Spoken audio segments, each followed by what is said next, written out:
आज के लेक्चर में हम एक और प्रॉब्लम डिस्कस करेंगे क्लासिकल मैकेनिक्स से, जो कि दिसंबर 2023 में CSIR नेट में पूछी गई है। तो क्वेश्चन आपका जो था इस तरीके से था कि यूनिट मास है, वन डायमेंशनल पोटेंशियल में रखा हुआ है, स्मॉल ऑसिलेशन दे रहा है और आपसे टाइम पीरियड पूछा गया था क्या होगा।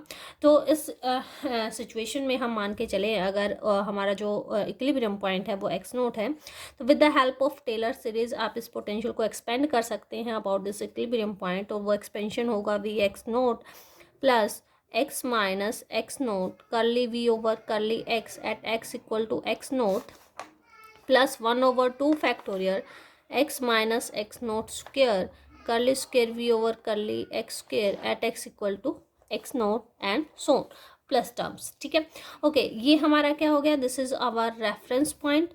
और क्योंकि आपका इक्विलिब्रियम पूछा गया है तो फर्स्ट डेरिवेटिव वहाँ पे हो जाएगा 0।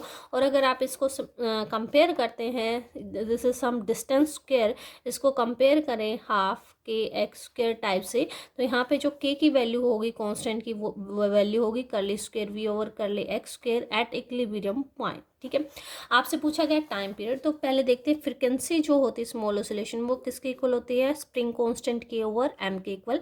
और यूनिट मास यहाँ पे दे रखा है तो वो किसके इक्वल हो जाएगा, √k, और के की वैल्यू हमने क्या लिखी है, √करली square v over curly x square at x equal to x naught. तो at x equal to x naught, तो पहले तो आपको एक्स नोट पता होना चाहिए, उसके लिए आपको क्या गिवन है कि इक्विलिब्रियम में फर्स्ट डेरिवेटिव क्या होगा, 0 होगा। तो अगर हम इसका फर्स्ट डेरिवेटिव करते हैं तो करली v ओवर करली x क्या आ जाएगा, -6 अल्फा ओवर x4 प्लस हो जाएगा आपका 6 beta over x cube, this must be equal to 0। यहाँ से 6 ओवर एक्स क्यूब बाहर निकाल लीजिए, minus alpha over x plus beta is equal to 0। तो यहाँ से आपके पास जो टर्म आ जाएगी वो क्या आ जाएगी, alpha over x is equal to beta, and from here x is equal to alpha over beta, और ये एक्स क्या होगा आपका, एक्स नोट इक्विलिब्रियम पॉइंट होगा।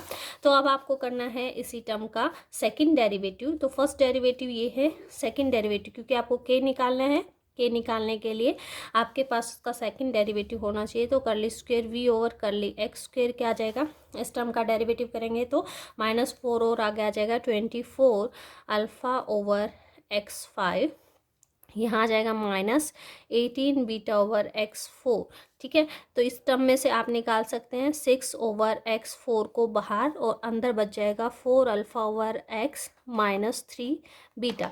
अब यहाँ पे x क्या कहाँ पे है, x नोट पे आपको निकालना है, x equal to x naught पे निकालना है। तो x की जगह x नोट पुट करेंगे तो ये टर्म आ जाएगी 6 ओवर अल्फा 4 बीटा 4 इंटू में 4 alpha over alpha by beta -3 beta, this term will be equal to 6 beta 4 over alpha 4 into में 4 बीटा -3 बीटा, और ये टर्म आपके पास क्या बच जाएगी, 6 बीटा 5 ओवर अल्फा 4। ठीक है, ये टर्म आपके पास आ जाएगी। इस टर्म को आप पुट कर दीजिए इस इक्वेशन में, तो यहाँ से आपके पास आ गया from here omega is equal to √6 beta 5 over alpha 4, और you can say √6 beta 5 over alpha square. आपको निकालना है टाइम पीरियड। टाइम पीरियड हमारा क्या आ जाएगा, ओमेगा क्या होता है, 2 pi over T is equal to क्या आ गया, √6 beta 5 over alpha square. From here T is equal to क्या आ जाएगा, 2 pi alpha square over √6 beta 5। तो ये हमारा यहाँ पे टाइम पीरियड आना था। तो इस तरीके से आप देख सकते हैं ऑप्शन 4 हमारा यहाँ पे करेक्ट ऑप्शन हो जाएगा।